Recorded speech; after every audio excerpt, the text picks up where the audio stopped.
All right, just sit back and get ready to have the most fun you ever had with an electronic device.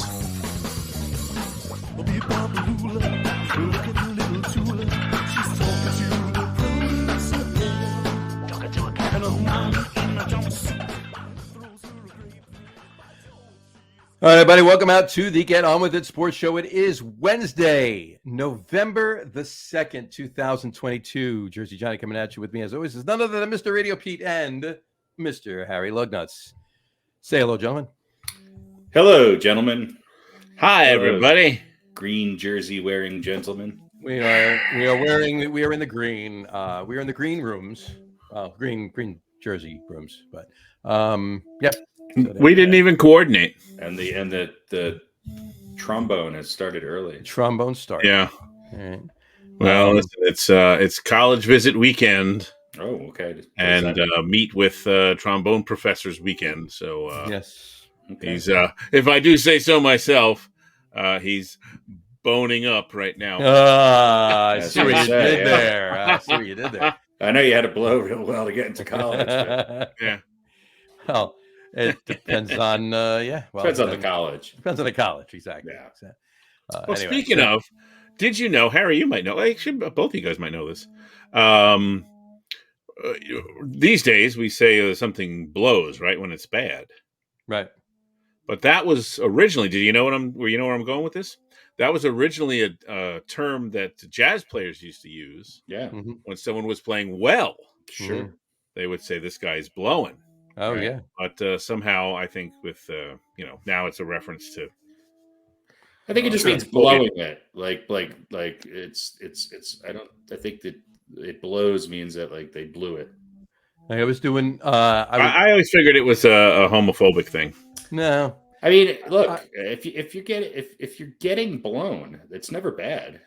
I don't think. Right, but whether you're a trombone, a saxophone, or a human, it's never a bad. Let me rephrase that. I've certainly heard firsthand when it's bad for an instrument, a horn. Let's put it. Yeah, it's definitely been blown bad. The horn was probably insulted by who was blowing it. But, maybe. Fair enough. But originally a term of praise. Yeah, right. Sure. So I always remember I was doing a recording. Quick story, and Harry has been to that studio. The studio doesn't exist anymore in Inglewood, Hillside. Back in the day, and this guy. You were in there with Miles Davis? No, it was Coltrane. Miles was there. Yeah, Davis. Miles Coltrane. Miles Coltrane. Yeah, exactly. Jimmy Coltrane. It was John's third cousin twice removed. Exactly. Miles Coltrane. Jimmy Coldcut. Jimmy Coldcut. Right. We call them Coltrane. Yeah. Cold Train. He took the cold cuts on the train every day. Exactly. Cold cut train. So anyway, no, this Andy Snitzer, great saxophonist. If you're in the circles, you know who he is. He's had albums out. He's played with a million people. He's on tour pretty much every time Rolling Stones go on tour. He's their saxophonist. But anyway, he was in doing a couple tracks, and I asked him. I told him I wanted to sound, like if it was like in a late night jazz club, right? Like after like midnight kind of thing. That's the feel I wanted him to do. As opposed to this. Those afternoon jazz clubs. It's right. brunch time. Yeah, exactly. That Wednesday, 10:30 a.m. Exactly. The Wednesday. Totally different kind of jazz. Absolutely. Right. I mean, anyway, jazz players are like strippers. If you're getting them in the afternoon, you're not getting the best. You're not getting the best, right? So anyway, I told him this, right? And he told me that he worked with a producer once that told him he wanted him to go in the studio and blow him some night. That's what he said. The producer told him, go in there and blow me some night. That's what he said. So I always remembered that. So that's one thing. Anytime anybody says anything blowing when it comes to a jazz reference, right, or horn or something like that, I always remember that. So anyway, I just want to say that. There you go. All right. So creating a nighttime sound. Exactly. So, all right. Speaking about blowing at night, we should get into the podcast. We should. I have one question for you guys. Yes. I put this up on Facebook. I'm sure both of you saw it. In fact, I think you both might have commented on it, but I want your opinions on here. If you didn't, I don't quite remember. Whatever. I put up this meme, if you will. Balls related? No, it was this right here. It was October 30th. This was the other Okay. day. I said that one day a year where we put aside our petty pork rolling versus Taylor ham argument and focus on whether or not it's mischief night, goosey night, cabbage night, or devil's night. So now, Harry, I pretty much know your answer to that, to both of them, actually. But I was curious what Pete's is. I'd like to know what Goosey Night is. I've never heard of Goosey Night, or what was the one after that? Cabbage Night. Yeah, Cabbage Night. They're unfamiliar to me. I could tell you. I'm not quite sure the origin of Goosey Night, but I could tell you it's definitely a Passaic County, New Jersey thing. Goosey or cabbage? Goosey. And across the river in Wallington is cabbage. It has crossed over into Bergen County a little bit to like Fair Lawn, Elmwood Park, Garfield, those towns right there, because my kids grew up saying Goosey Night in Fair Lawn. And I screamed at them, it's Mischief Night, it's not Goosey Night. No, Dad. But it all means the same thing, though. It's the same thing. You go out and do the same thing. Yeah. The cabbage thing was a Paramus, New Jersey thing only, pretty much as far as I know, because they used to have cabbage farms. The kids years ago would break into the cabbage farm, steal the rotten cabbage, and throw that. Okay, so that was cabbage. At least it has an origin story. Yeah. Right. Now wait a minute. Did the Fairfield kids steal the wherever it was the goslings and throw them, and so it became Goosey Night? Maybe they did that. Either that, or years ago they walked around goosing people. I don't know. I prefer a plant-based mischief. Yeah, that's a little mischief. But so what was it up in all the way up the Hudson? I have heard Mischief Night, but for me it was Devil's Night. It was Devil's Night up in New York. But I think it was probably both up in good old New Paltz, New York. But maybe just depending on how old you were. Sure. If you're a little kid, then your parents might not have wanted to mention the devil. Yeah, fair enough. But I never heard of Goosey or cabbage. Yeah, those are both New Jersey things, I suppose. Right. But then again, so is pork roll and Taylor ham, right? So that's what happens when you've moved to the South, where this argument just even has some legs. Yeah, I know. No, nobody in North Jersey really gives a damn about. Next time you can have an Eagles jersey on, or start rooting for the Phillies or something. Well, ironically, I'll make the statement now. And I'll give you my reasoning. Before we do NFL, I will just tell you really quick. I will probably be wearing an Eagles jersey tomorrow night, and I'll explain why. All right. See you tomorrow night? No. Because tomorrow night's Thursday night's bowling night. I was going to pork roll Thursday. No. I always wear Thursday night's bowling night. I always wear a jersey bowling. Jersey bowling, right? Wow. But here's my reasoning. One, look, the Giants are not catching the Eagles in the NFC East. That's not happening. The Eagles are winning the division. Okay. It's not. I mean, sure, anything can happen. I seriously doubt it, right? But even more so than that, here's my reasoning. The Giants are on a bye this week, and the Eagles are playing the Texans. I certainly don't want the Texans to get up on a high by beating the Eagles and then go to play the Giants next week. So I would rather the Texans. You think your wardrobe choice is going to impact the performance of specific teams? Always does. I just wanted to make sure. All right. I kid. All right. Maybe there are stranger things that go on in the world, I suppose. Yes, this is true. There are stranger things than John's wardrobe choices. This is very true. Yeah, affecting a football not a game. lot, but yeah. All right. So we got a World Series going on. Game 4's in. We do. Let's hope Lance McCullers doesn't pitch again. It's a 2-1. I kind of hope he does. By the way, this is the glove. This is I guess a changeup, and this is a fastball. Is that what the problem was? It was his leg kick. They were saying leg kick. Today it was all over that he holds his glove differently. Both different pitches. He's holding his glove differently, and his leg kick was different. So it was like a double sign. That's why what's his name called over. I can't remember their names. It doesn't matter. The guy with the stupid fucking bandana who's finally woke up in the postseason. Yeah, Bryce Harper called over another to tell him that as he was going up to bat. So who knows? I mean, how ironic, right? Right. Well, it's the middle of the third right now, and with no score. Yeah. So we got that. I think it seems like the Phillies are just that team that's, just sort of destined to squeak out enough to win a World Series. Maybe I think the only weirder World Series champion was the Nationals a few years ago.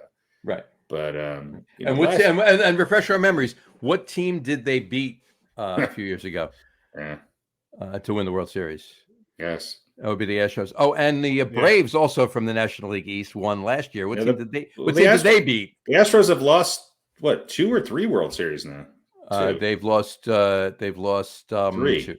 1, 2. No, yeah, 3. Right. They've won 1 and lost 3, so they get there. Mm-hmm. But they don't always win.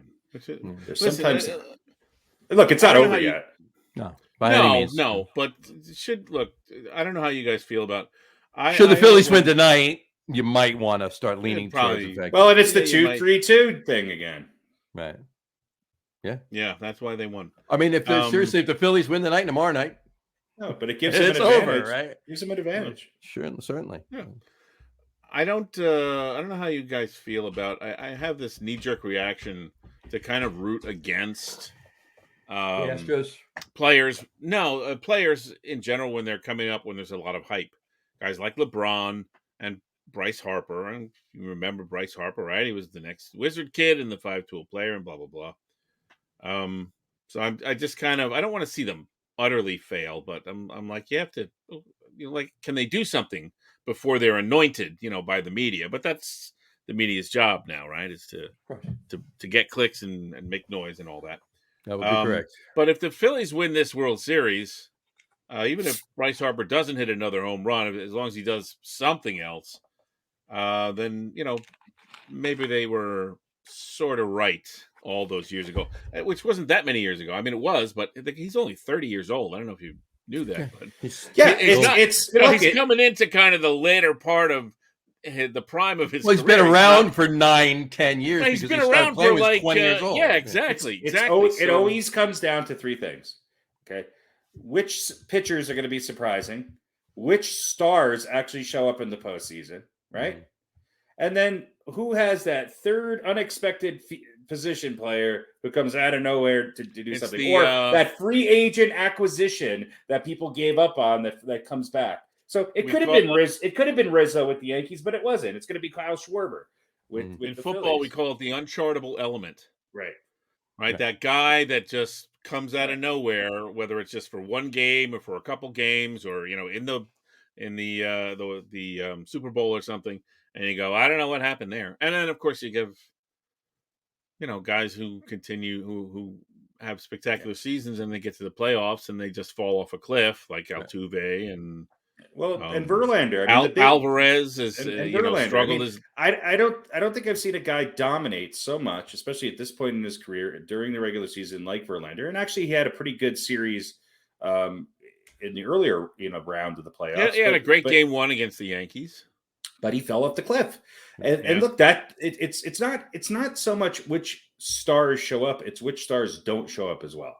Right. And so far, the Phillies did everything right, obviously, in much like the Braves did last year in who they acquired and how they pieced this team together with guys who could actually hit the ball. They played better defense and they've outpitched them so far. Yeah. So we'll see. And they got a break with the rain out too, which helps. Exactly. So that little bit, giving them that extra day, their bullpen gets a little bit extra rest, and they get to go with the guy who's look. I will say this: in this postseason, there's nobody. Maybe in all of baseball, since I've been watching baseball in the postseason, I have not seen anybody throw nastier stuff than Valdez for the Astros. Mm-hmm. I just have not. Even going back to the Lincecum years, and it seems like the Giants had a dominant pitcher, the Madison Bumgarner. And have you guys seen anybody with that kind of stuff? Where, he's now dominated just made 2 lineups that combined won almost, over 200 games, look like minor leaguers. Right. Yes, Verlander's great, but Valdez is something else. And I know they don't like pitching him on short rest, but they got to get him in tomorrow. And then they're going to have to make a decision to pitch him again if they have any chance of winning this World Series. So you're saying they should pitch him tomorrow and Sunday if it goes to Game 7? Absolutely. And they should start him. Even if it's for limited pitches, it's got to be all hands on deck. Gotcha. Because well, starting the right thing to do, and I'll say why. It seems like the Phillies, are a later inning team.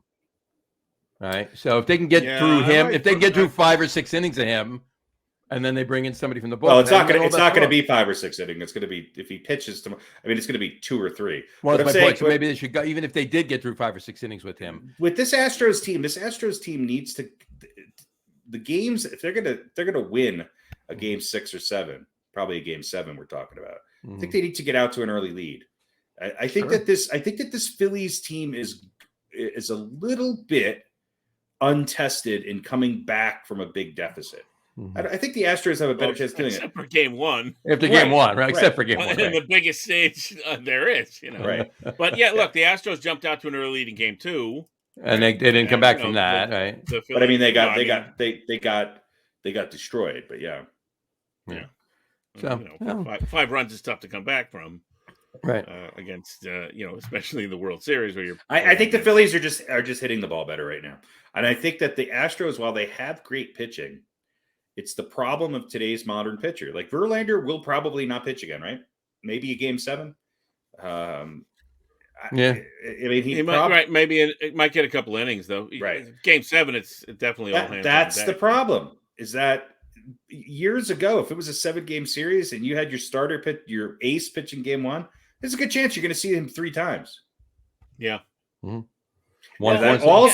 Also, what helps that is a 2-2-1-1-1 schedule with a day in between each of those change of venues. So look, I think the Phillies are going to win this. It just feels, my gut tells me the Phillies are going to win this. I mean, it's leaning that way. I have a feeling the Phillies are going to win this too. I do. Yeah, they're getting those performances, right? Like Suarez, right? Going 5 innings of shutout ball. He was, I think his ERA was a little under 4 in the regular season. You got, what's his name in the outfield? Castellanos. Not a good fielder, making crazy diving catches out there. Just getting these little performances that you don't expect, above what, that level that you might think. Right. And that can turn the tide. And then you get you get Harper hitting home runs and the team gets pumped up. You get that extra day off. All the stars, the dominoes are lining up. To me, the analogy, which is fresh in people's mind, is, to me, the Phillies are the Rams. They're this year's Los Angeles Rams.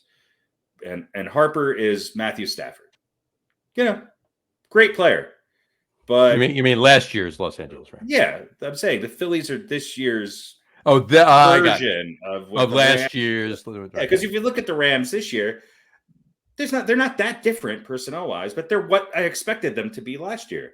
They had a couple other guys who they made the right acquisitions, who performed better than they were expected to perform, and their stars played to the level that those stars were expected to play. Yeah, which is just a notch above. Like, look, Harper's great, but he's him and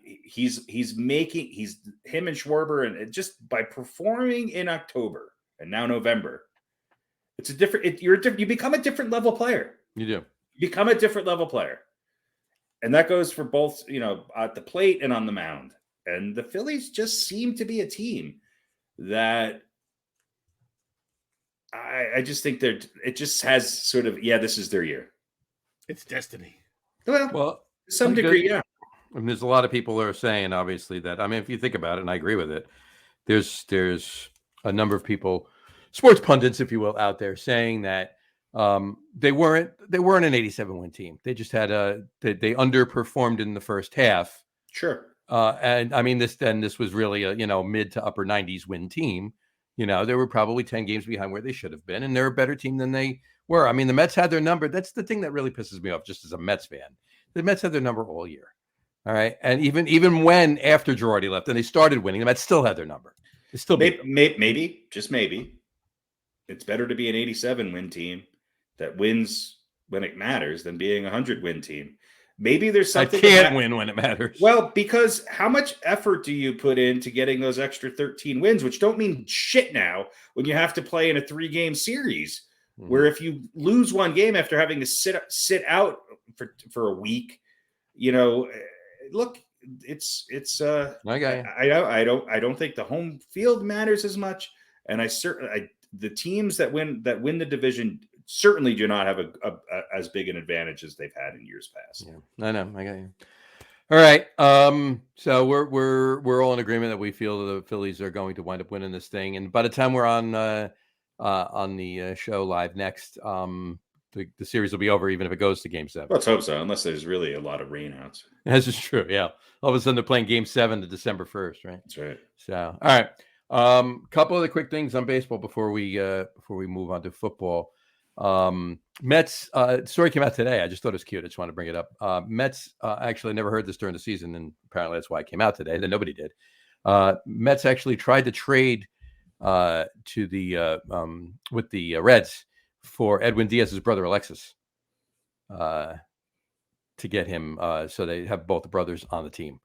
I thought that was interesting. It didn't work, but they may do it again this year. Who knows? But I thought it was pretty interesting. And the reason above that I thought was interesting too is that we've talked about Corey, my daughter Rachel's boyfriend. He was in the minor league system for the Reds, and a longtime roommate of his out at spring training every year was Alexis Diaz. So I always thought it was interesting. So I think her new album, Alexis Diaz, right? Yeah.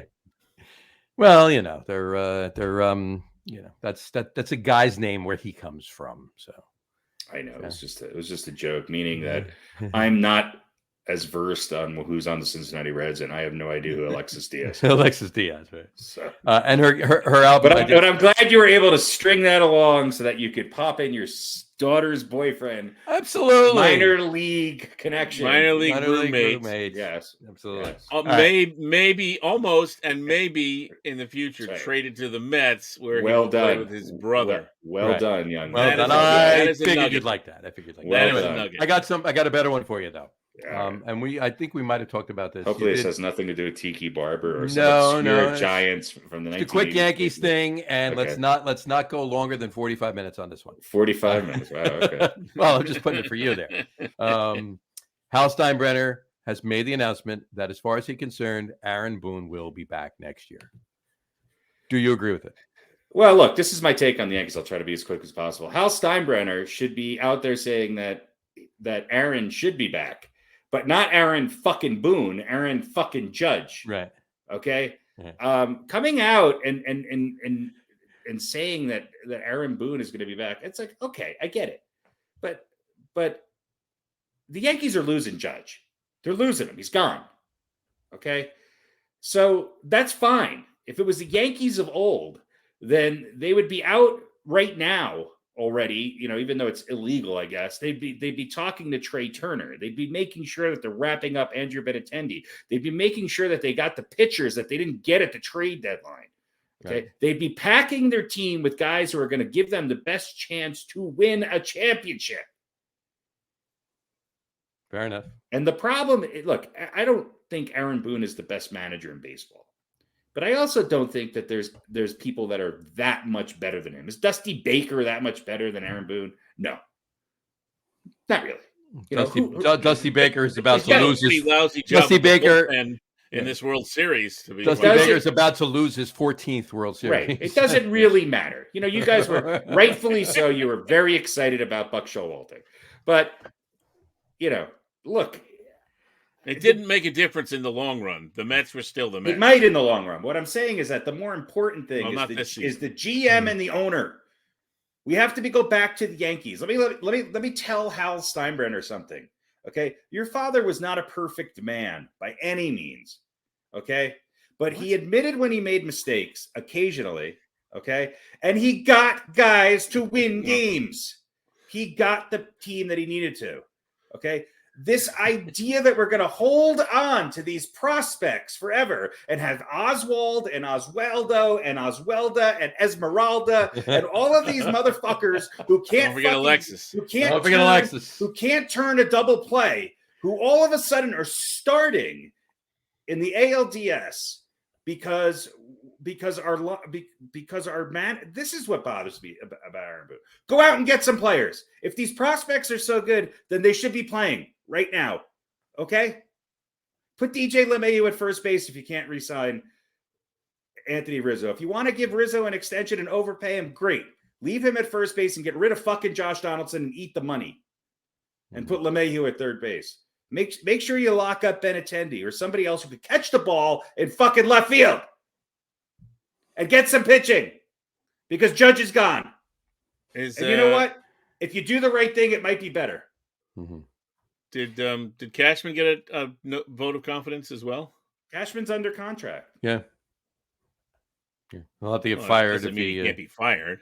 Well, he can be fired, but yeah, I don't think Cashman's going anywhere. Okay, so neither one of them are going anywhere. Yeah. Look at it this way. Yeah, if go ahead, what? I was gonna say, Aaron Boone does what the Yankee ownership wants him to do, right? Correct. He plays by the numbers. It's analytics and all that stuff. Like, who are you going to bring in? You're not going to bring in some firebrand who's going to buck the system and do that. That's not what they want. So, but let me ask you something. Did a change in manager help the Phillies? It did. Did a change in manager help the Yankees half a year into after winning the World Series, firing Billy Martin? Did that change things? Yeah, well, it did. Yeah, but Martin, that's a whole.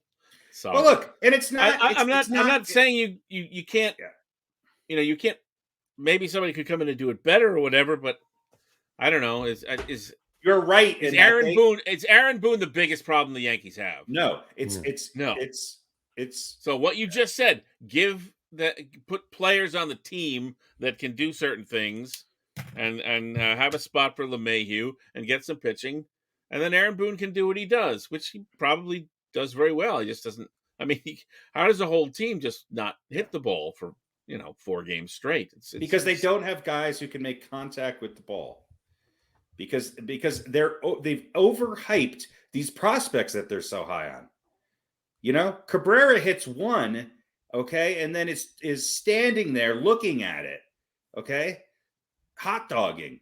Well, karma is a son of a bitch because you couldn't hit the fucking side of a barn with a beach ball the rest of the time, and your outfield play sucks. I don't care how versatile you are, and you can play 3 different positions and fumble basic defensive plays at all 3. If you suck at all of them, what good does it do? Josh Donaldson's got to go. All right? If you perform that shitty, you're gone. You do not deserve to start on a Major League Baseball team, especially one that is vying for a championship. Right. I'll throw this up really quick right now. Mariano Rivera last week was quoted as saying, if he was the owner, Aaron Boone wouldn't stay. So there you go. So, and that's I would probably just get rid of him just to bring in. I think Judge is gone. Just bring in somebody else and start again. And Cashman's got to go. Cashman's got to go. Both should go. Or if Cashman's not the problem, then Steinbrenner's got to decide: do I want to win, or because you're failing, you're not living up to the Steinbrenner name. You're failing, and people got to start calling him out on this. Yeah, that's the thing. Whatever you're doing, whether it's the Steinbrenner way or not, which it's not working. You're not winning. So you have to do something different. And are these 2 guys, are they capable of doing it different or differently enough to get back on the winning track? I mean, in Cashman's case, I'd say no.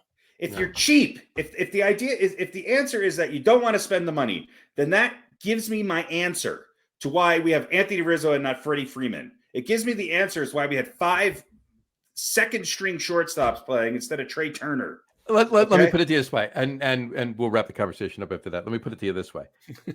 I think that it's pretty clear, and has been for quite some time now, that Hal Steinbrenner does not want to spend the same money that his father used to spend. Obviously. So then you know what? Sell the Yankees to somebody who does. Mm-hmm. Yeah.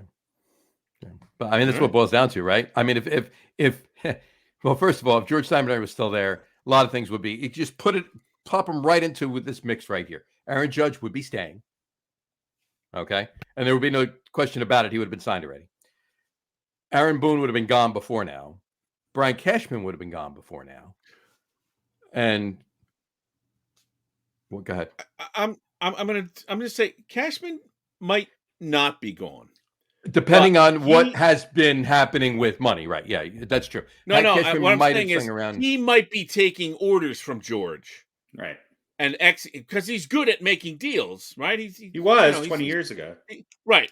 But so he might still be there. That skill set might be useful, but he would, I think, be being told what to do by George. But he might also be gone too, because somebody needs to stand up to Hal Steinbrenner and go, Frankie Montas and Josh Donaldson are not the answers. If that's getting you excited about your free agent acquisitions, then you do not know baseball. You should leave. Yeah. Go own the Kansas City Royals, because that fan base will get excited about that. All right. All right. One quick thing about baseball, not about the Mets or the Yankees. You got it. I want to give a shout out. Again, I don't. This is sort of the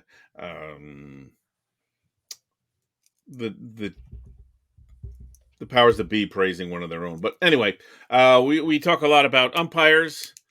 So umpire scorecards, which is an organization that tracks umpires' ball and strike calls. Right, they've been doing this for years. Sure. Right.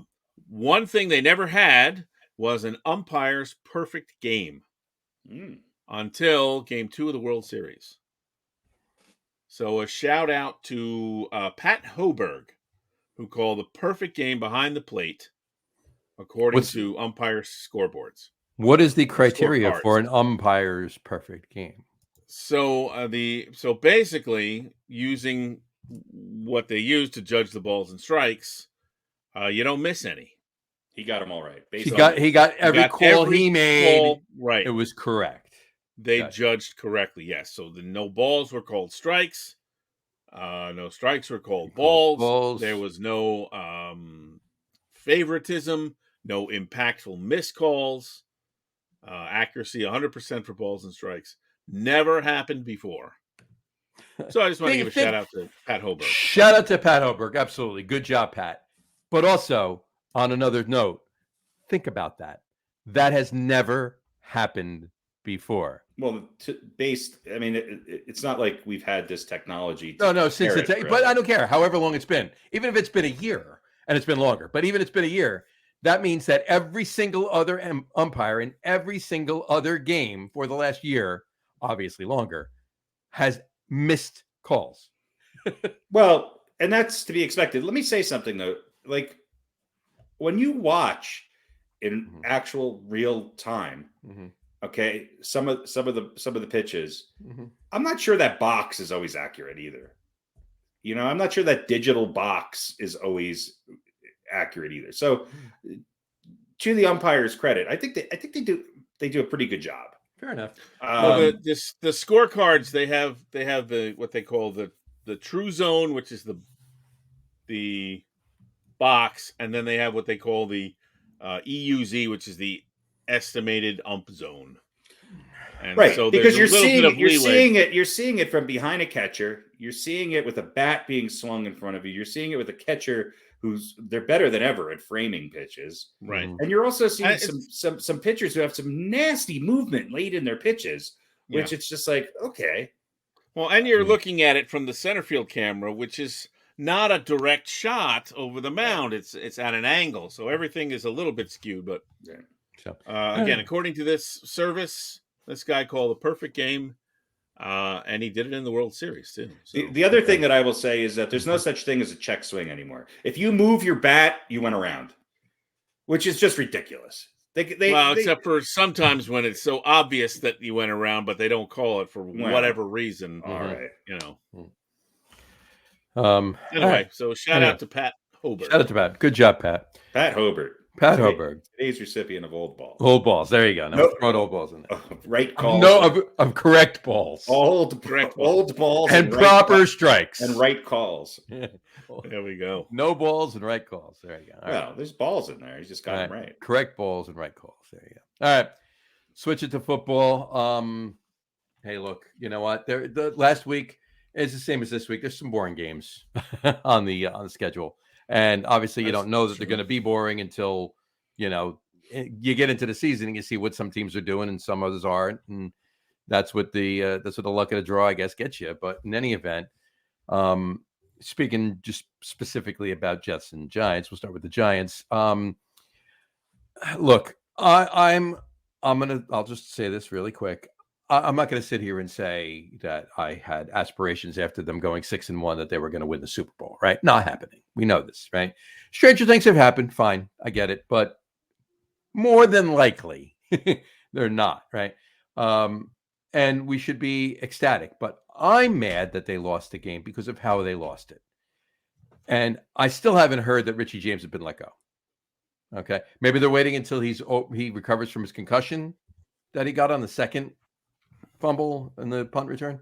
But in any event, who knows?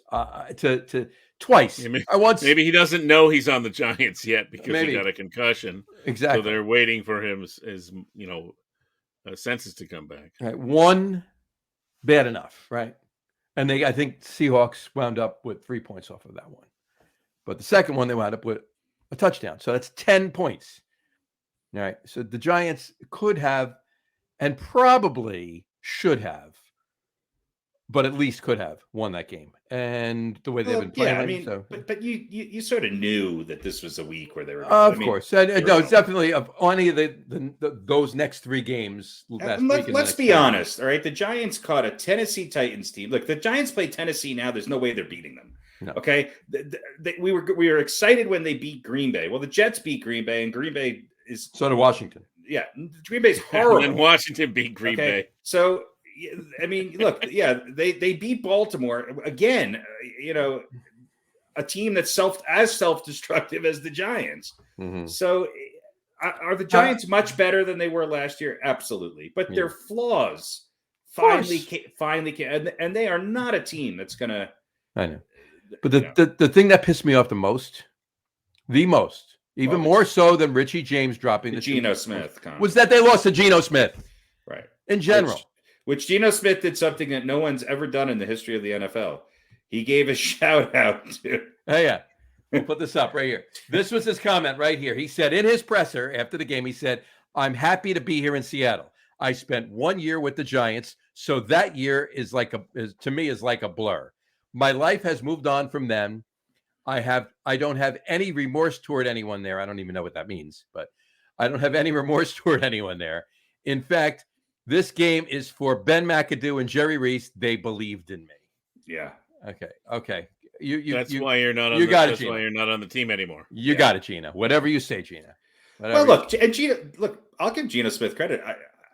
And this is what is sitting out here in Broncos country. I find it absolutely hilarious how well the Seattle Seahawks are doing without, Russell Wilson. And if there's anybody who is sort of sitting here going, "Told you so." There's never been a more overrated quarterback, I think, in the history of the NFL than Russell Wilson. Right. And look, is he horrible? No, but he's in that, lower middle of the pack or upper middle of the pack. Right. You got to give Seattle credit. Seattle's what, 5-3, 6-2, something like that. They've won some games this year. They do not have a lot of talent. They're 5-3. 5-3. Yeah. So they're on top of the NFC West. You gotta give Seattle some credit. Wouldn't it? Yeah. And look, Geno Smith, auspicious beginnings, right? A panic pick by the Jets in the first place. Certainly, right. Well, we got to have somebody. Well, he's, I guess, the best guy. And he's in the right situation now, right? Right. So, whatever. More power to him. Yeah. No, it's look, Seattle. I don't know who they have.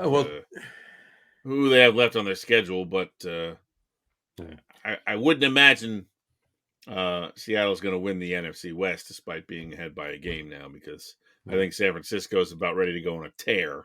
It looks that way until they shit the bed again in a week. Mm-hmm. 2 weeks ago. They're getting everybody back. Their defense is tough. I don't know. They got McCaffrey. Yeah, the first game with McCaffrey, they lost. Yeah, and then he had another week, and then he ran for a touchdown and caught a touchdown and threw a touchdown. Hey, so who's the real 49ers? Are they the team that lost to the Bears or the team that won this week? Who knows? I think they're the team that won this week. I do too. I also think the Rams are not very good. No, they're not. They're not. I don't think they are. I think they're lost. And Arizona has done nothing either. You know, they got the receivers coming back. What's his name came back from a suspension, and they traded for that other guy from the Jets, Robbie Anderson, and they're 3-5 at the bottom of the pack. With their I will put this to you with the Giants too. One last thing I was going to mention: the Giants have lost 2 games so far this year. They're 6-2, right? So they lost to Seattle this past weekend, and they lost to Dallas in game 3. Game three. Both quarterbacks that they lost games to are former Giants backup quarterbacks. Yeah. So Cooper Rush and Geno Smith. So. Look, the Giants' schedule is in their favor. Hold on. One last point on that. They have a game coming up, actually 2 other games coming up. Both of them against Washington. Jake Fromm is on the practice squad. Yeah, but none of those guys are going on to have stellar NFL careers, I don't think. It was a joke. I'm kidding. But. There's a lot of games, especially when the Giants are involved, against certain teams where you watch the game and I say to myself, I can't believe both of these guys are starting quarterbacks in the NFL. Right. That was last week's. Look, the Giants have the Texans and Lions coming up off a bye week, right? Then they got to play the Cowboys, the Commanders twice, and the Eagles. So the Giants throw in the Vikings in there and another and the Colts. The Giants wind up 500 at the end of the year, or it's never going to be 500. But honestly, the Giants could be 11-6. I think they could win 4 more. I'm going to tell you what. Do you think it's realistic that they're going to beat the Texans next week? I think just really quick. Answer my question. Do you think it's realistic? I think it'll be much like the Jacksonville game. I think it'll be close and it'll come down one way or the other. Okay. I think they should, but does that mean they will? I don't know. I think they will. Okay, I think they will too, but we'll see. It won't be a blowout, but it'll be a handy victory. I think it's the last. I think the next 2 games are the last 2 games the Giants win. All right, hold on. So you think they're going to beat the Lions too, right? So that's I think 2. They win 8 games this year. That's 2. That's 8 games. Okay. So they're losing to the Cowboys, right? I think they lose out after that. Okay. So they're losing to the Cowboys, you're saying, right? Mm-hmm. So they're losing to the Commanders at home? I think so. I think they win 1 against the Commanders. Okay. So 9 wins, maybe. That's 3. Okay. They're losing to the Eagles at home? Yep. All right. They're losing to Commanders in Washington? Right. They're losing to the Vikings in Minnesota? Yes. They're not going to have a chance to beat the Colts? They have a chance, but I don't think they will. All right. Yeah, I think they'll beat the Colts. I think they'll beat the Colts. I think they lose one of these next 2 games. I think they lose to either the Texans or the Lions. Well, I think they're looking at a 10-7 record at this point, which would be great. So, and I think they're looking at a 10-7 record, and I think that there's a possibility they could go 11-6, and that's by beating the Commanders both times. Because I do agree that they're going to lose to the Cowboys on Thanksgiving. They're going to lose both games to the Eagles, and there's no way they're beating the Vikings. But then again, that's just about the time of year usually that the Vikings start shitting the bed. Well, they could lose. They could come out and lose to the Texans and Lions, beat the Cowboys on Thanksgiving Day, right? Lose to the Commanders. This whole entire conversation is done, and then beat the Vikings, Colts, and Eagles to round out the season because the Eagles don't have anything to play for in the last game of the year. And Daniel Jones throws 3 touchdown passes, and Giants fans start waving their pom poms so they can get wiped out in a wild card game. And then all of a sudden they're 12 and they're 12-5. Well, and the top seed in the wild card teams, and right, so anyway, all right. Really quick on the Jets though, the man wearing the 1 week I take him. The man wearing the Chad Pennington jersey there. Shit the bed. What do you think of the 3? What do you think of the 3 interceptions by Mr. Wilson there? Well, the 2 of them were absolutely terrible. And look, here's the thing about the Jets. I think we were talking about this a couple weeks ago. We weren't really sure what their offensive identity was, right? Right. Yeah. Good young team, solid players. Then we sort of kind of figured it out, right? Don't ask Zach Wilson to do too much. Give the ball to Breece Hall. Spell him with what's his name? Loss. Yeah. Now he's gone. Oliveira, the lineman's gone. That's not his real name. I can't Oliveira. Oliveira. Elijah Barrett Tucker. Yeah, there you go. He's gone, right? Oliveira. I mean, honestly, think about this. With the injuries the Jets have suffered, there's no way they should be where they are, especially with their offensive line, right? They lost, what's his name, before the season? Beginning of the season, yeah. The second year, right? They Mekhi Becton, yep. Mekhi Becton. Fant came in. He went to the right. Then they had to bring in Dwayne Brown, who's probably been better than expected. He's been upright, sort of. So that's a good thing. I think he probably gets away with more holding calls than he gets more holds than he gets called for, and he gets called a lot. He's pretty much holding on every single play. It's a game of averages. And they lost. And you've got Elijah Moore, who's pissed, and maybe they're going to keep him on the team but not play him, or he's not going to get any looks or whatever. And the other receivers, this team should be a shambles right now. But what I will say is, whatever that offensive identity was, it's gone now. Yeah. Mostly because of the injury to Breece Hall. So now they've got to figure out, how do we get back to doing what we were doing and winning? And the rest of the season, we have to see from Zach Wilson development, progression, improvement in him recognizing those situations, like those interceptions, and not throwing that ball. Eat it, or look like he's trying to throw the one out of bounds. Fucking McCourty. Anyone can intercept the ball except for that guy. Twice. I hear you. He needs to recognize those situations and do something different. You can't just, those were terrible interceptions. Horrible. No. I mean, if there's 1 second left on the clock and you're heaving it, whatever, right. Fine. But you're trying to move. The game is closed. You've got a shot here. You can't be making those mistakes. He needs to show development in that area, recognizing those situations before he does something stupid and doing something else. Mm-hmm. Beyond that, it could be rough for them because they've still got good pieces, mm-hmm. But it's hard when you're missing 3 or 4 of your starters. Your offensive line is it's patchwork constantly. Yeah. Well, I think what we're going to find out has the Jets' success running the ball been all Breece Hall, or has it been good blocking? Because I think it's been a combination. Yeah. So they're going to have to commit to the run, even if it's much like the Giants, where it's not dynamic and their average run is not off the charts. They have to commit to that to make sure that they're not putting themselves in a position where they have to throw the ball 30 times a game.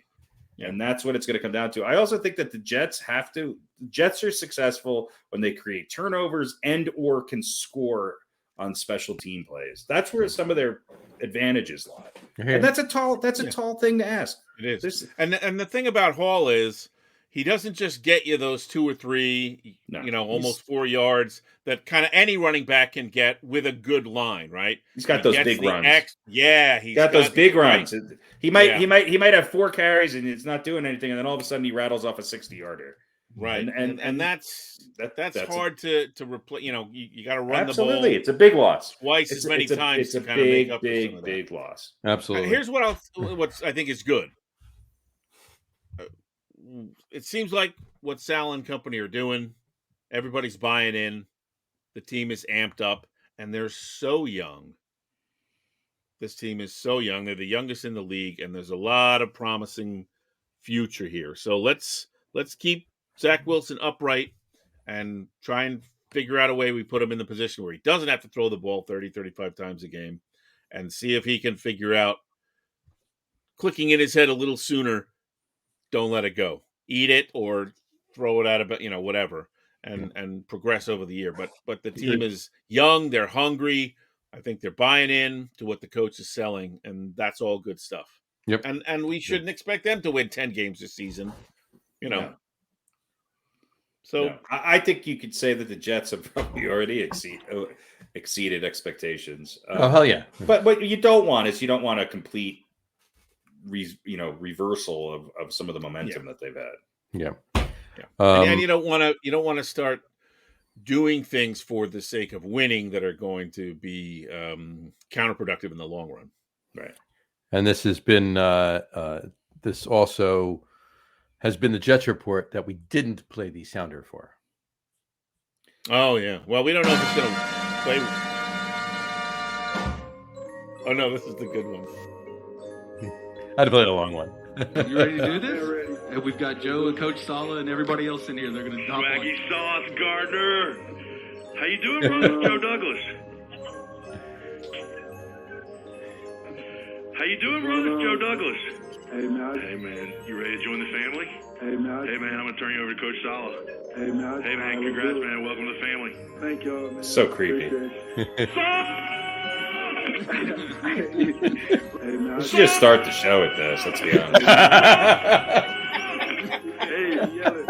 I mean, this is my favorite part of the show. I'm great, man. It bothers me, but I Welcome to the just family. can't Welcome to the family. like not Welcome to the listen to family. it. Family. Really good with headphones on. You really get the You panorama. get the whole panoramic. Yeah. You get the whole Dolby. Joe Douglas is a Stereo bit of an nuts. enigma for me. Joe He's Douglas. done a good job, but he's just a weirdo. He's not Mike. Hey, man. Hey, man. Hey, man. Hey, man. Hey, man. Sauce was probably just like, what the fuck have I got myself into? It's right. They just drafted him, and this is their first Yeah. contact with him. You know, The guy's like 21 years old, and he's just like, what the fuck? What the fuck's going on here? Who is Joe Douglas? That's great. Too.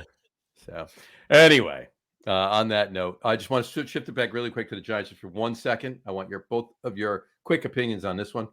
What are the odds? Because as you know, as everybody's found out by now, it's almost a week old, this information. The Giants have traded Kadarius Toney to the Kansas City Chiefs for a conditional third round, and a 6th round pick. So what are the odds that Kadarius Toney, now being on the Chiefs, turns into Tyreek Hill 2.0?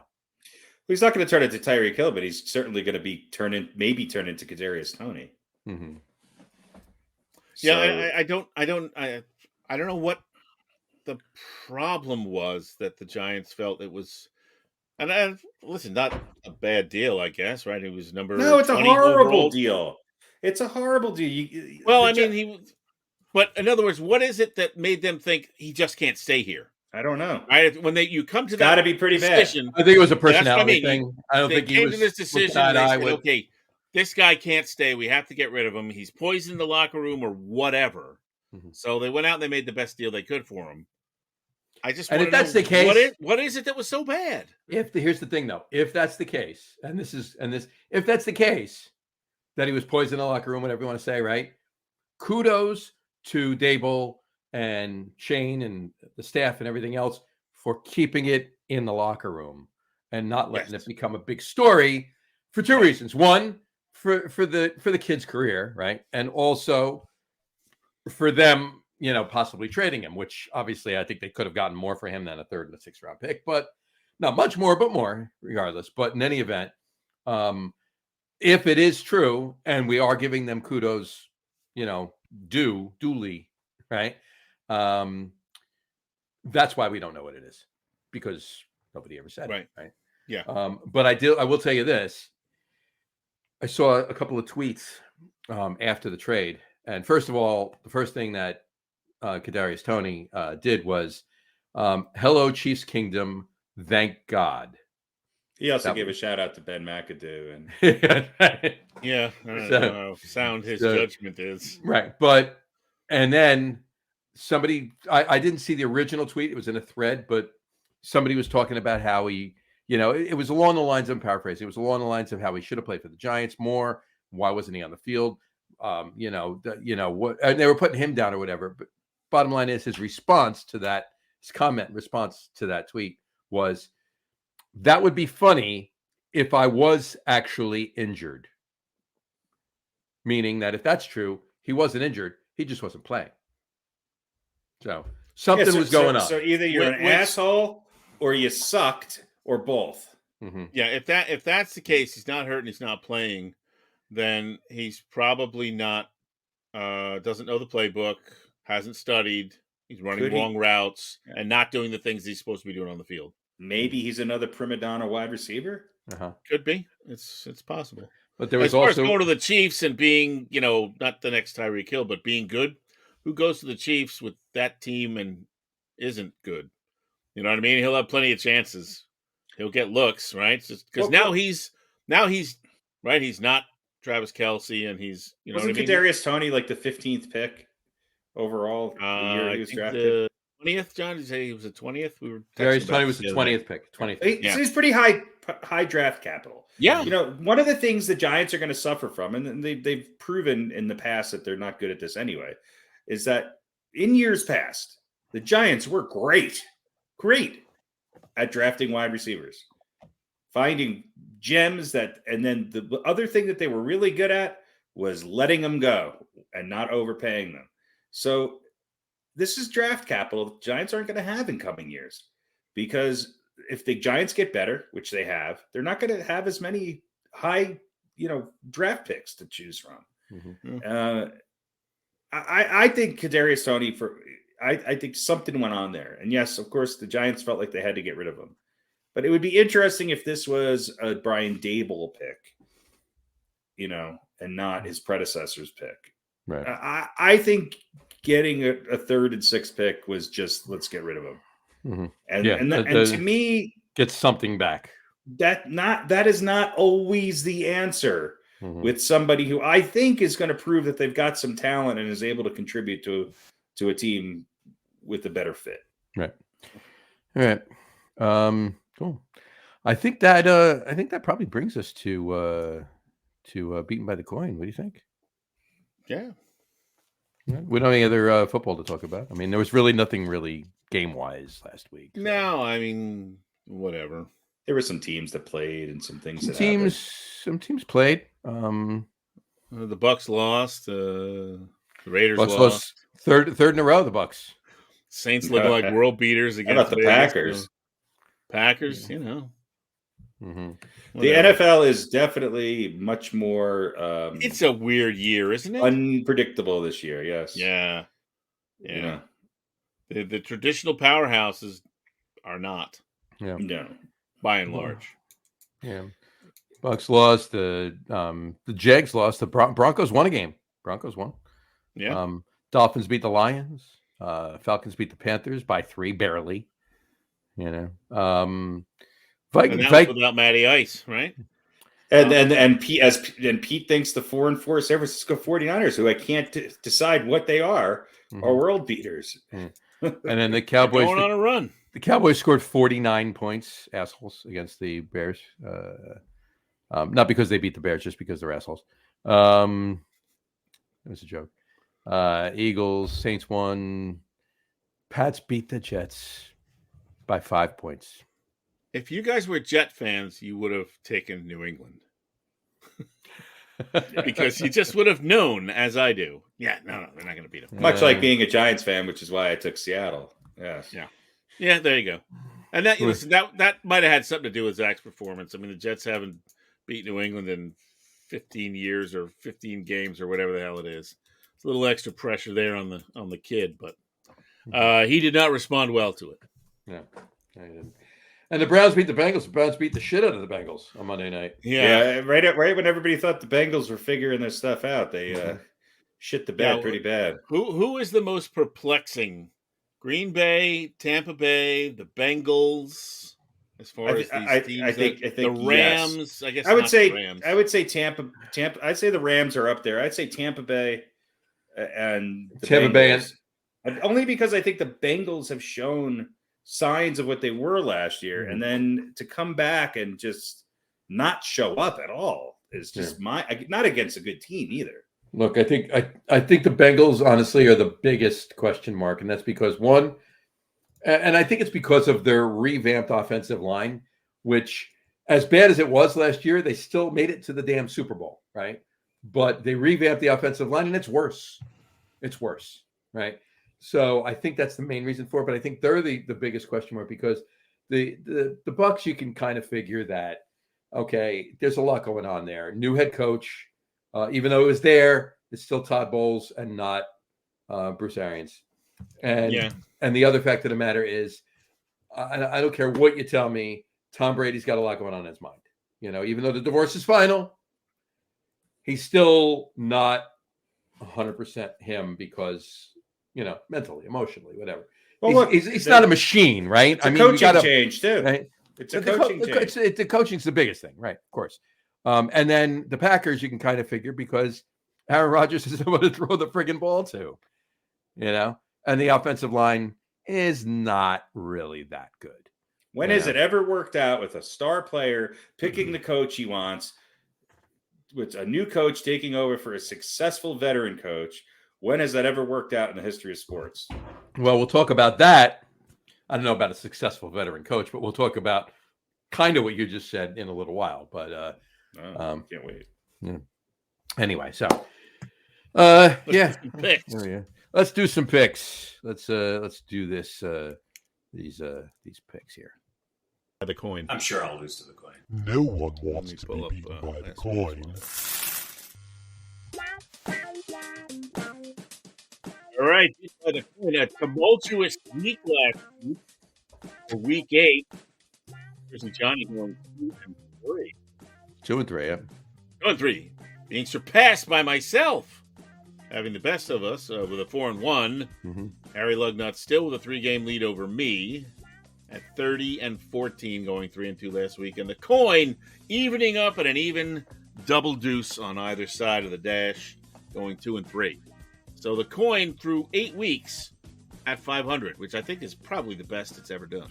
Well, let me just say something before you get into it. We are, for people who have followed this before, we are purposely picking pretty hard games. I think the largest spread in any of the games that we picked last week was 2.5 points. Mm-hmm.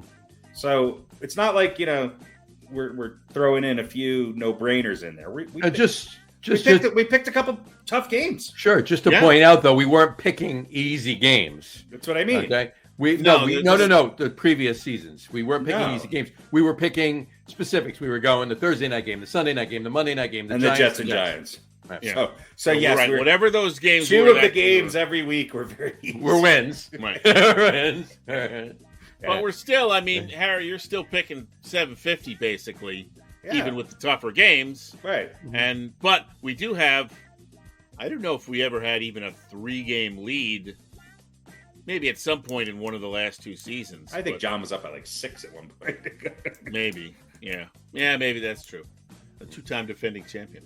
So anyway, that's the story from last week. So this week we've got the Clippers visiting the Atlantis Falcons. The Atlantis Falcons. The Atlantis Falcons. Right. They play like they're underwater. Exactly. So Johnny, who do you like in this one? I'm taking the Chargers, or the Clippers, as it were. Taking the Clippers. Harry? I'm taking the Falcons. I like the Falcons at home. I don't like the Chargers on the road this year. Yeah, listen, Falcons sacked Matty Ice, and maybe they have a little resurgence with whoever their backup quarterback is. I don't know, Cooper Gino? Who knows? Cooper Gino. But I'm going with the Clippers. You're going with the you're on my side there. I'm on your wavelength. I'm taking the Clippers, and the coin likes heads, the home team, which is the Falcons. So there we go. So we are split 2 and 2. Next up is Green Bay, losers of 3 in a row. 4 in a row, visiting the 1 and 5 Detroit Lions, one of the few teams that has a longer losing streak at 5 than Green Bay does. Maybe the only team in the NFL that has a longer losing streak than Green Bay at this point. Harry, who do you like? I think the Packers win this game. Packers win. John? Yeah, Packers. It's a divisional game, too. Packers win this game. All right. Last time they met, Detroit won. That was last year. Mm-hmm. The Packers were a much better team last year. Detroit was certainly not any worse. I'm going to take the old Lions. Big upset. Packers lose 5 in a row. Fair enough. And the coin goes tails. Likes Detroit, so that's not good for me. Tails is Green Bay. Oh, no, that's right. Sorry. Tails, so Green Bay. So I am on the island. There you go. Me and the Lions. That's either way, it's not good for me. All right. That's not a good Sunday. No, it's not. Even if you win, it's going to be painful. Yeah, I'm on the island. There's no Darrelle Revis. It's going to be ugly. There's no Ginger or Marianne. That's true. Just a 1 and 5 Detroit team at home. Just me and the Lions fighting for coconuts. All right, there's no coconuts in Buffalo Detroit. visiting the New York Jets. I got the Bills. Anybody want to take the Jets? Nope. No. Although this is a game that the Jets traditionally will win. This is the one that. But I'm taking Buffalo. Not this year though. Yeah. Let's see what the coin says. Heads. Coin likes Taking the the Jets. Jets. Stupid coin. Stupid coin. Well, listen, it didn't get to 500 by making intelligent picks. All right, the Rams visiting the Tampa Bay Buccaneers. Mm-hmm. You know what? Let's have the coin go first here, since we've taken a shot at picking first. Coin says heads, which is the home team, likes the Bucks. All right. John? Buccaneers are going to win. Tom Brady's going to Harry? win. Well, I've been on this Bucks. I picked the Bucks to go to the Super Bowl. I just don't. And look, the Vegas has them winning this too. And the Rams have certainly not looked like world beaters, but neither of these teams has lived up to their billing. There's just something. Mike Evans is questionable. All of his weapons are questionable. I just think this Bucks team is in disarray. I'm going to take the Rams. Rams got to win sometime, right? But the Rams have just as many wins on the road this year as the Bucks do at home. Right. Yeah. So I don't think I think the Rams got to turn the corner here. I think their defense will cause some problems. It's kind of a defining game for both teams. It's kind of a must-win almost for both teams. Yeah, definitely not a mathematical must-win, but No. All right. So Harry, you're going to be on the island with the blue and gold. I'm taking the Bucks. All right. And finally, Tennessee, the resurgent Tennessee Titans, visiting. Is Kansas City the best team in the AFC?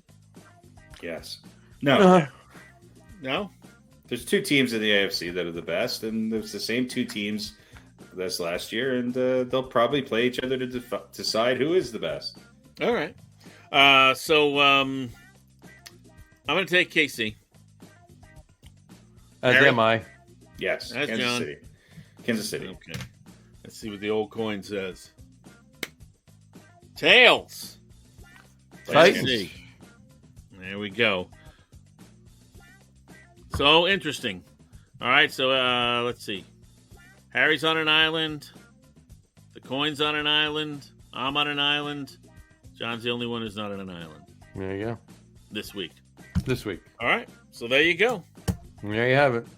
Thank you very much. The coin. Our stunning picks. What's tomorrow's night's game? Tomorrow's game is the Eagles and the Texans, right? Eagles and the Texans. The Texans, yeah. Oh, by the way, Houston's up 5-0 again. The Texans are up 5-0 already, and the game hasn't even started. They are a better baseball team than the Eagles, apparently. Field goal and a safety will get you to 5. Yeah. How ironic is it that, and this game was scheduled months and months and months ago, but tomorrow night, Philly is playing Houston in Houston, and Houston is playing Philly in Philly. Yeah. Right. And it's all delayed by the baseball, anyways, delayed by 1 day. Yeah, and which So it would have been an extra day apart, except for the rain. It sounds like Syndergaard and Verlander are both going to start tomorrow. There you go. Excellent. Cinderlander and Cinderlander and Vergard. Vergard. They both sound like carpet treatments. Cinderlander. Put a little Vergard on there. Cinderlander sounds like a strange little Christmas town in They're upstate both New York. former Dutch prime ministers. That's right. Exactly. That's right. So I want to throw this up really quick. Speaking, we just did beaten by the coin. CBS Sports actually posted something that some guy named Nooner put up, and he's been doing a coin flip for the Jets for all year, and he did it the whole year at the beginning. So far, after week 8, he's right the coin that he flipped was right every single week. And he has the Jets beating Buffalo this week. So if his coin holds true, the Jets will beat Buffalo. I'm going to start following his coin on Twitter. You know what? Right. I think Nooner's full of crap. Yeah, but if you look down at the bottom, it's the CBS Sports. It says Week 9, the Bills versus the Coin. They stole our thunder, and we've been doing this for years. So Yeah, I think he just. But they got made this up. 36,682 likes, and we've gotten 36 likes total on all of them. I was going to say we've probably gotten that many likes in 2 years. No, nowhere close. All right, maybe half of that in 2 years. Half of 36, maybe yeah. 18. Shit. Exactly. I'm If responsible we've for gotten 6,419 likes. If we've gotten 36 likes, I'd be surprised. You guys got to come up with the other 30. All right, fair enough. I think Nooner made that up. He waited till week 8. He did it post game. So now he'll get some of the rest correct, almost by chance, most likely. And then the coin will be above 500. I think he's full of crap. Well, we'll see. I don't believe a coin flip. Well, I'm certainly going to keep an eye on it. If the Jets we'll actually do win, we'll keep watching it. So and he's a chump for stealing our idea anyway. I know. All right. Be on the program next week. By the way, how clutch is Alec Bregman? Yeah. Jesus. Yeah, pretty good. All right. Let's talk a little bit, just for a brief moment, about the dumpster fire that is the Brooklyn Nets. Yeah. Steve Nash is out. Right. Yes. Yep. He's gone. Have they announced? Kevin Durant shocked. Yeah. Kevin Durant was shocked. Shocked. He enjoyed working with him. So, and he was shocked that they actually listened to him and got rid of him like he was pushing for all summer long. I heard a Sports Minute on WFAN today by Jim Rome, and he says Nash is out. He was the problem. It wasn't the player that was a holdout, asked for a trade, didn't get it, wanted the coach out, didn't get it. And then, basically was saying it's not KD, it's not Kyrie. Steve Nash was the problem. So that's what he said. So yeah. I have a question. Well, Jim Rome's still on the radio? Apparently. Yeah, actually, I was flipping through the channels. I saw him the other day. But he's not the Jim Rome of old. He's not the Jim Rome. Jungle. What did he used to call his followers? What did he call the people who listened to him? Roamers? No, it was something else. Jimmy's? Clones or something like that. I don't know. I'm not and sure. Then somebody would say something, would call in with something that he liked. Rack him, Jimmy. Rack him. Rack him. Yeah, like God, I'm having a weird flashback right now. Yeah, that was such a cool show. Jungle. Here's what I'll say. Listen, in Steve Nash's defense, and I'm not going to say he was a good coach. There's no defense associated with Steve Nash. Well, thank you very much. I tried to figure out what was the best straight line. I knew one of you would. Kind of a fucked up way to start your coaching career, right? You're brought into this team with no bona fides, right? No head coaching experience. Couple superstars. You're expected to win, right? They're expected to win at least something. 2 or 3 championships at least. Right. And then you've got injuries. You've got Kyrie the nut job. You've got COVID. You've got an unhappy Durant. You've got the Harden trade, and then the other Harden trade. How does that, Well, they pulled the trigger on this way earlier than they wanted to because they wanted to deflect attention away from Kyrie. Yeah, and I actually think that's the bigger story here. And I thought Shaq and Charles both addressed it perfectly last night or the night before. I can't remember when it was on TNT and inside the NBA. Kyrie should be suspended. This guy is just. There's a lot of young people and people in general who look up to what a lot of these guys have to say. And if you're openly, it's one thing if you post something and you're not aware of the consequences of what the content is.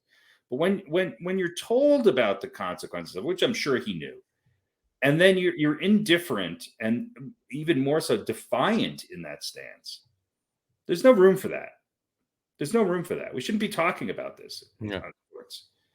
And the Nets are a team and an organization filled with a bunch of egomaniacs who live in fantasy worlds, spoiled children who live in fantasy worlds, from their owner to their star players, spoiled brats.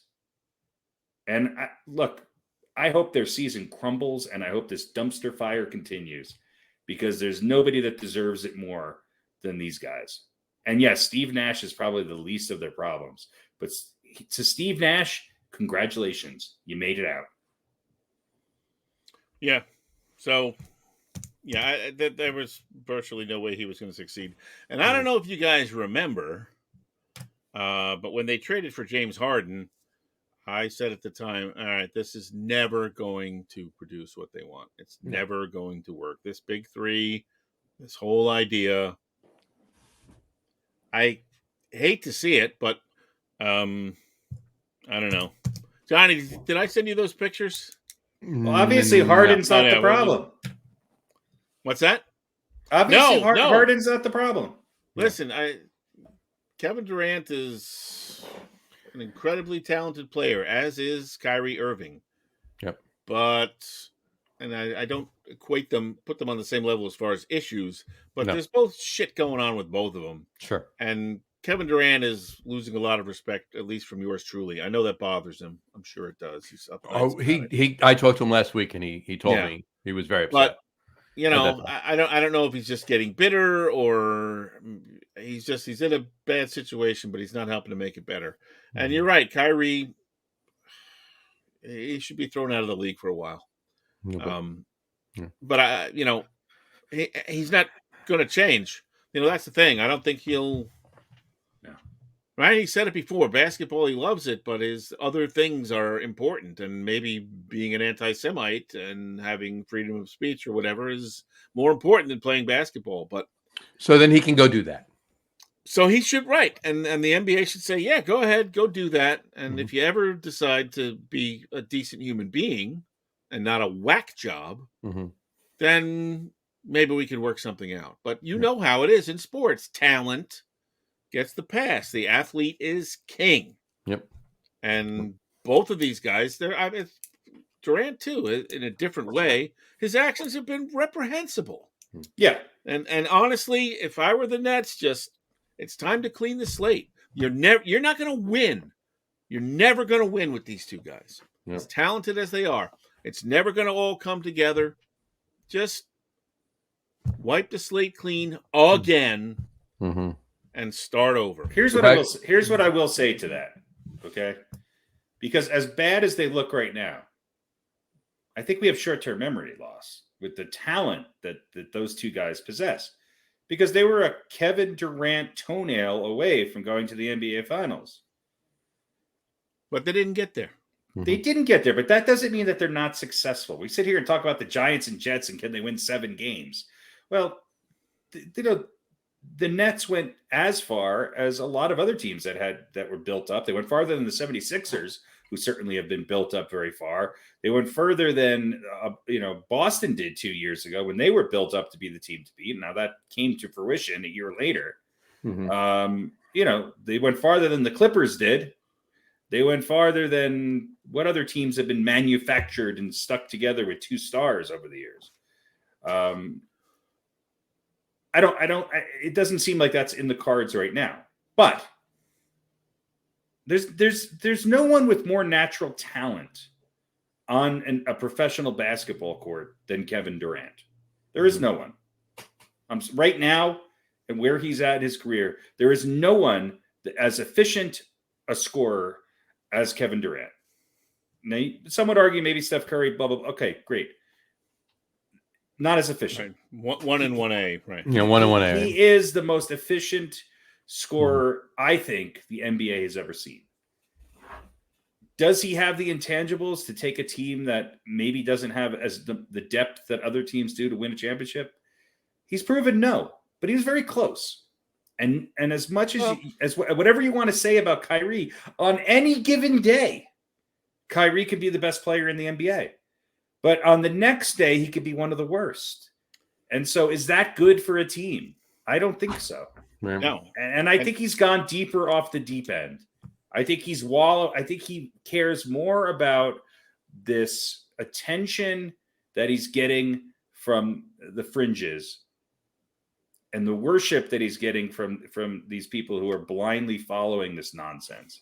Yeah. Than he cares about basketball. Because in that world, he could put the blinders on and only get the praise. Right. He for can being such a free thinker and a radical and a leader. He can climb into the bubble and be surrounded by acolytes. But he can't. And I can't agree do with that. Can't do that on the basketball court. No. I agree with everything that you said about the talent. I've been saying for years, I think Kyrie is a top 5 player in the NBA. He's got skills that really nobody else, a package of skills that I don't think anybody else really has. And it's too bad. Incredible. And it's but all of that right doesn't translate to what you brought them here for. No. That's the goal, is to win the championship. Not yet. And it probably won't, because what? And Durant's going to ride out this contract and then probably go somewhere else where he wants to go. I will say this. I think Kevin Durant's stock is not as high as it was when he first requested a trade. And that proved to be too high of an asking price. Mm-hmm. So Kevin Durant's going to maybe, with his tail between his leg, go somewhere. And I think you're going to see Durant team up with another stacked team. And I know this sounds crazy, but if Draymond Green is not re-signed on Golden State, you will see Kevin Durant back in Golden State next year. And that will, it'll tarnish his legacy a little bit, because he'll be the guy that went to a ready-made team twice. And now here's the tough part for the Nets now. They sort of have to ride this out.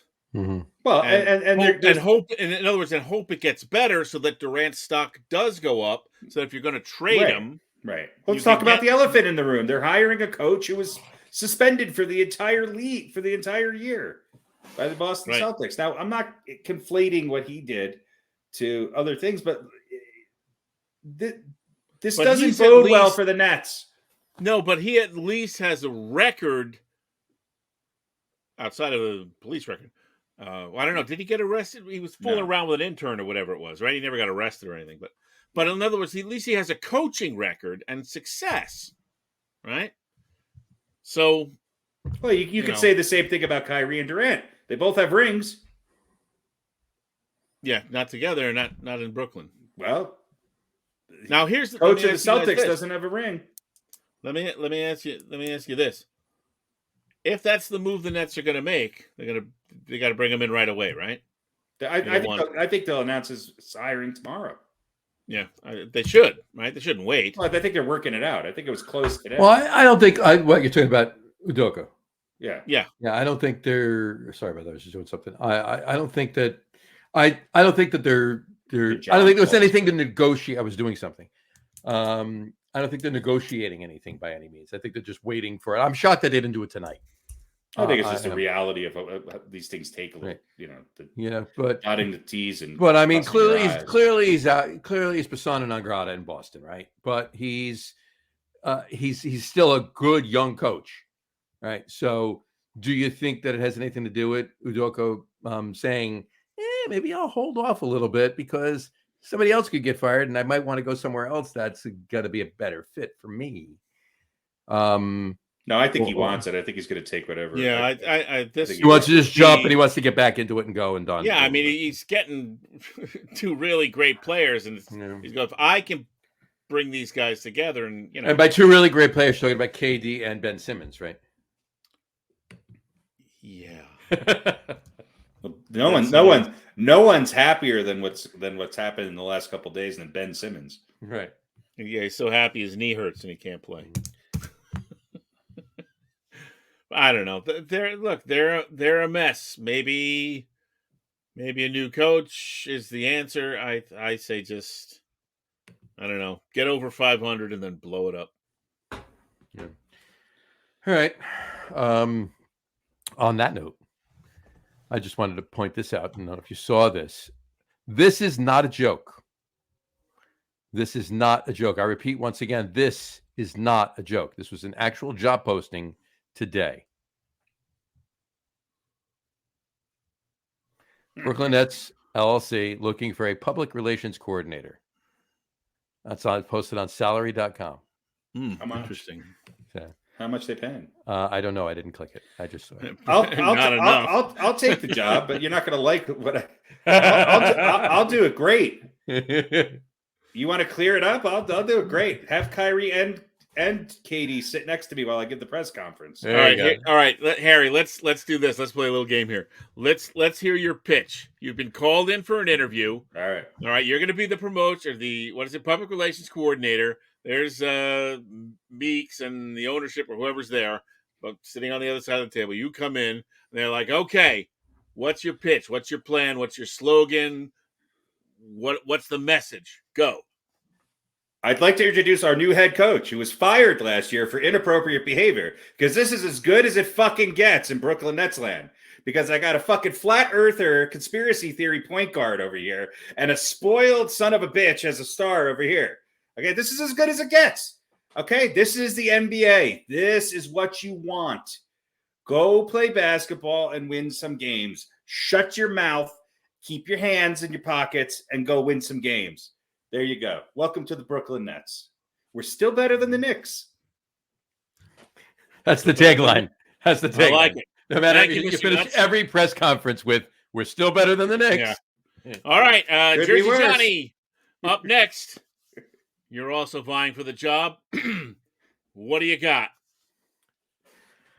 What's your slogan? What's your message? What's your tag? I like the you know what, I can't get over the "we're still better than the Knicks" part. I can't get beyond that. Yeah, I mean, I really can't top what Harry did. There's not much better than that. I'd have to, honestly, if I was sitting in the same room and he did that before me, I would say, "It's yours. Go for it. Just hire me to do your that was All right, well, I mean, you gotta because give us- I wouldn't say any much different. So the only thing it would be is like me repeating what he said. So I wouldn't get All the right, well, job here's anyway. the thing, though. We don't know much about the New York Nets would also like to say we're looking for a non anti-Semitic rebounder. If a defensive player, power forward or center, please send your resumes in. Here's the thing, though, Mr. Johnny. Yeah. We don't know much about Harry Lug Nutz yet. He might have something in his past that makes him unhireable. Oh, without so doubt. we give us a slogan, just in But case. that's the Nets. If we can't go, he's a perfect fit in that way. But it could be if we can't go with him, give us a tagline. You got it. We may suck as human beings, but we're good on the court when we want to be, and we're still better than the Knicks. All right, not bad. Piggybacking. Okay. It's all right. There's never a dull moment. Well, as long as neither one of you is, I really do think they should change their logo for this year to a dumpster on fire. I think so too. See, or but they those the knots. I can't wait for the Brooklyn Knots. I can't wait for Hanukkah the season. Brooklyn Knots. Just put an Brooklyn O instead of an E. Knots. Knots. Yeah. I can't wait for the Nets to wheel out Kanye and Kyrie during Hanukkah this year to try to make up for it. It's going to be fantastic. Well, that's it. Well, you know what? Their logo with the shield will fit a menorah perfectly. That's right. That's right. I mean, and each candle of the menorah could have a little dumpster on fire on top. It's sad. We're joking about it, but it's despicable and it's sad. Kyrie's an asshole. All right, it's just despicable. Kyrie's an asshole. He's but I agree with Harry 100%. He needs to be out of basketball for a little while. Right. He needs to go find himself. No, he needs that won't change him. He likes being out of basketball. Is it? Look, he is who he is, right? I'm not defending him, but it's really the team and/or the league that's, no pun intended, dropping the ball Absolutely here, right? They ought to be doing something about this. His attitude and should not be tolerated. So Look, they're the ones that we should really be. If there's any leadership, the commissioner of the NBA has always done the right thing. I think he's the best leader of any professional sports league. I know what we should do with Kyrie. Even though he looks like a Q-tip. I know what we should do with Kyrie. I got the perfect answer right here. Trade him to Russia for Brittany Griner. Ooh, yeah. I think that's been tried. By the way, she lost her appeal. I mean, that's another just ridiculous. I mean, actual serious scenario. It's just. But if we could send Kyrie over there, Putin. Look, this is a statement. This is the problem. And they could take him. They could take him. They could take him and make money off of him, right? Is it like a show horse or something like that? And then there you go. Yeah. It's a sad state of affairs. It's hugely sad. When that, because of the talent, that sort of thing is at all tolerated. But yeah. Your Brooklyn Nets. Your Brooklyn Nets, ladies and gentlemen. Well, never a dull moment. Yeah, the Nets are 2-6. The Knicks are 3-3. So technically, the Knicks are better than the Nets. I think the Knicks lost tonight, though. I don't know if that captures the 3-3 and 4 and 2 and is still better than 2-6. Yeah. So, you know what? My point with the Knicks is that they have James Dolan. Yeah, which now it's kind of neck and neck. Mm-hmm. Dolan's got a longer history of fucking things up. This is Yeah, true. that's true. His track record is very, very long, very long. So anyway, all right, and just to wrap up things sports wise, we haven't talked about it yet. You got the Rangers are 6-3-2. They're at 14 points. They're technically second, but tied for first.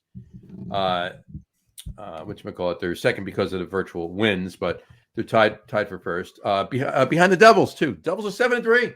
Devils are 7-3. Congratulations, Jersey Pete.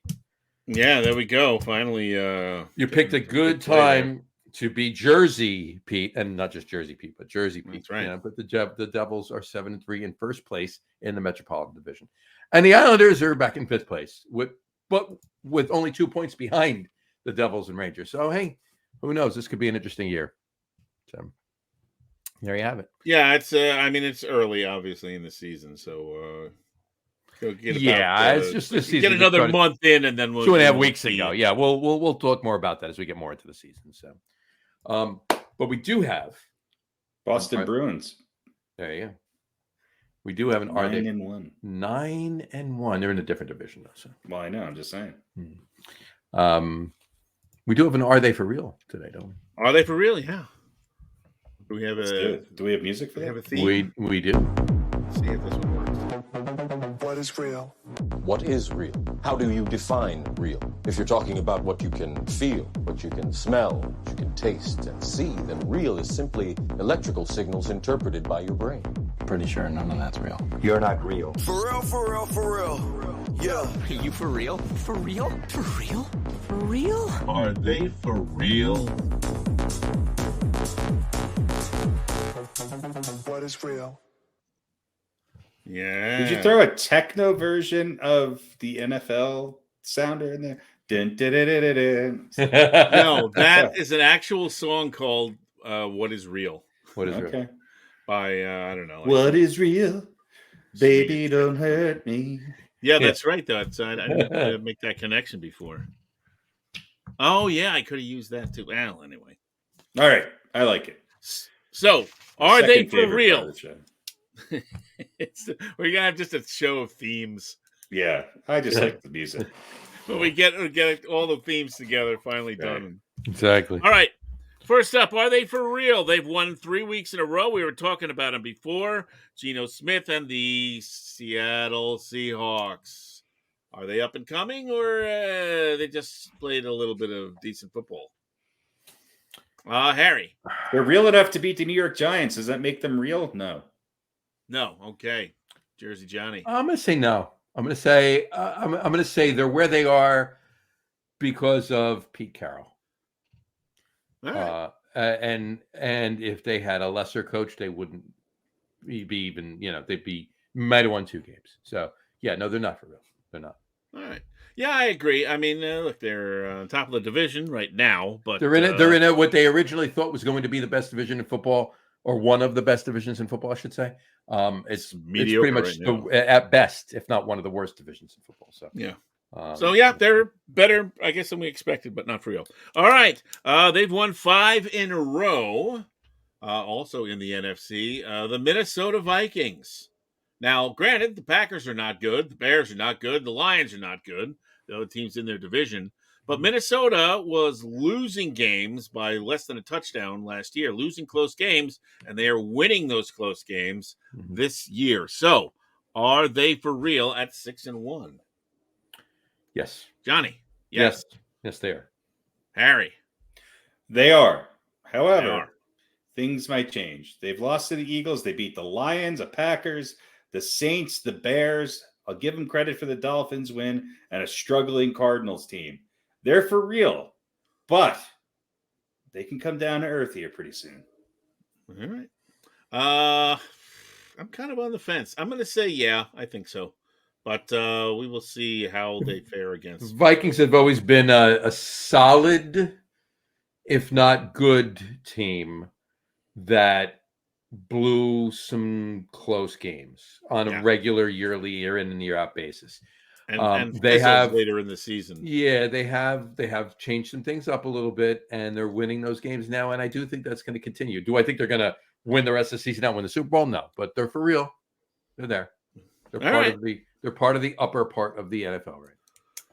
All right, the Washington Kirk Cousins is the best Kirk Cousins in the NFL this year. He's the best guy named Cousins. He is the best NFL. Cousin in the NFL. He's the best Kirk Cousin. There's a lot of Kirk Cousins. He's the best of them right now. Sure. All right, how about those Commanders, winners of 3 in a row, including just jumping on the, maybe, we don't know if it could be the caboose of the let's beat up on Green Bay train.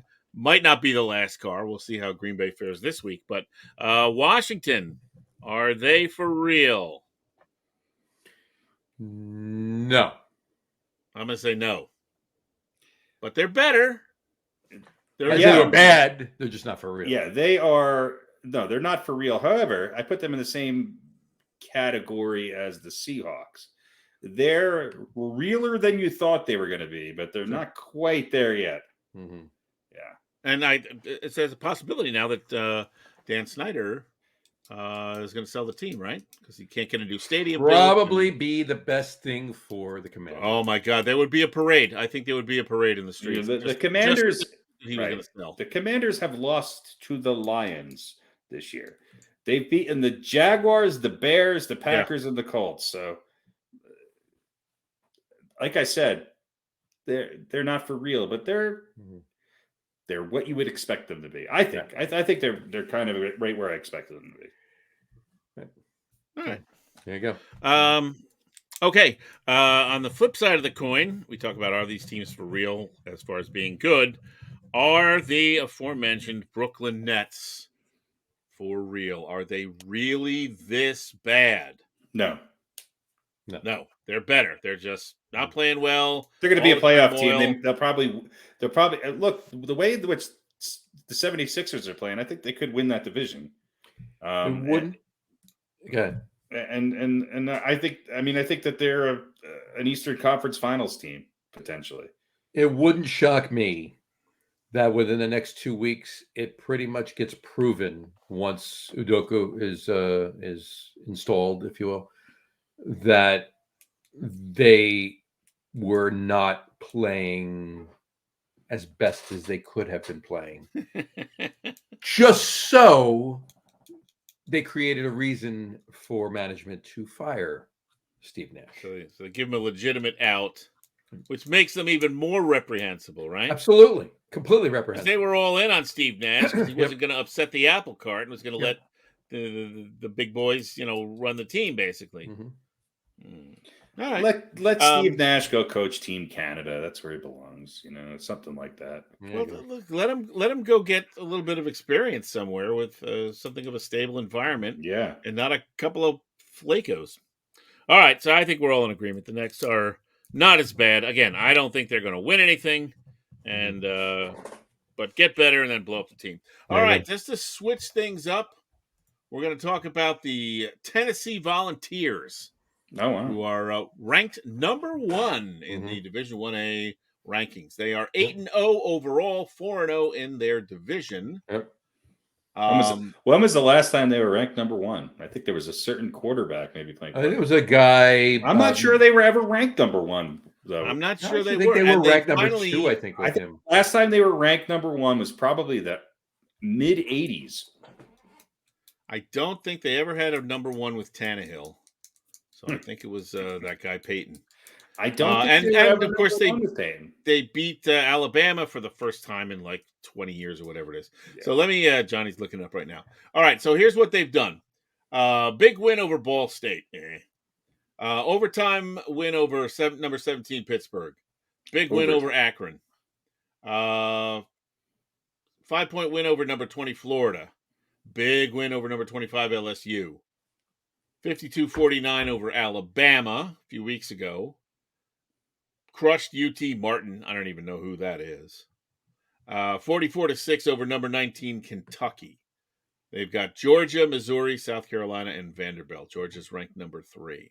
Well, if they beat Georgia, then talk to me. That's the team they need to beat. So they are not for real yet. Maybe. I think on the strength of their schedule, they've beaten some big-name teams who are having down years. But when you've beaten Alabama, LSU, and who was the third one? They beat Florida and Pittsburgh and Kentucky. Florida. Yeah. Florida was close. Kentucky's a basketball school. So that alone gives you credibility. I don't think they're as good as Georgia, personally. I think they will lose to Georgia. But if they somehow win that game, then they're for real. But I'm going to wait. I'm going to defer the answer to my question to this until that game. Right. And their last 3 games, Missouri, South Carolina, and Vandy, as in Vanderbilt. They should win all those by 30 points. Yeah, they're not ranked. So if they can beat Georgia, they could run the table. Yeah, I'm gonna say they're going 12-0. I believe they're going to beat Georgia, and I am going to say they are for real. And the last time they were ranked number 1 was with Peyton. Okay, there we go. 1998, they were ranked number 1. Did they ever win a national championship with them? No, I don't think so. Nope. Boy, that win over Alabama was big. Yeah. Florida Alabama's got 2 losses this year, though. Mm-hmm. Right. Florida was close. Pittsburgh was close. LSU was a blowout. LSU is not the same LSU. No. I'm going to say I think they're for real. I do. So we've got a couple of yeses, and let's see what they do this Saturday. They play Georgia. There we go. There you go. All right. And that is at it's going to be a good game. Stadium. Yep. It's in Georgia or in Tennessee? It's at in Georgia. Georgia. They beat Georgia. They beat Georgia in Georgia. Yeah, then they're for real. According to the CBS NCAA football website, tickets starting at just $460. What I do hope is they keep that stadium locked up until past Tuesday. Yeah. All right, there we go. Right. And well, there you go. Are they for real? And that is, are they for real? All right. I think we're good. What do you guys think? I got nothing. All right. Fantastic. Usual. Excellent sound effects this week. Good thing. There you go. All right. On that note, we will wrap the show up for today. We want to thank everybody for watching. And for those of you just listening to the audio podcast, thanks for listening. Don't forget to visit our website, www.getonwithitpodcast.com. That's getonwithitpodcast.com. And please remember, like us and follow us on all of our social media, Facebook, Twitter, and Instagram. Just search for the Get On With It podcast. And, of course, all of our shows are available on YouTube as well on the Locker Room channel. Remember, we go live with the video podcast on both Facebook and YouTube every Wednesday night around 7:30 Eastern Time. And for those of you who just want to listen to the audio podcast, you can do so on Apple Podcasts, Spotify, TuneIn, Stitcher, Google Podcasts, Amazon Music Podcasts, and iHeartRadio as well. And if you haven't done so already, please subscribe to one or more of those feeds, and you will never miss a show. Again, thanks for following along with us. Have a great rest of your week. Have a wonderful weekend. Keep watching the World Series. Watch Week 9 of the NFL season this weekend, and we will talk to you next week, folks. Take care. Cheers. Do you guys think this jersey makes me look fat? No. It's very slimming. It is very slimming.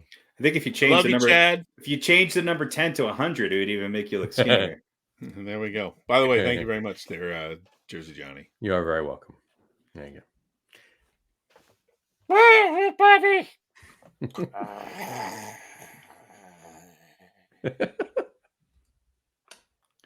All righty. All right.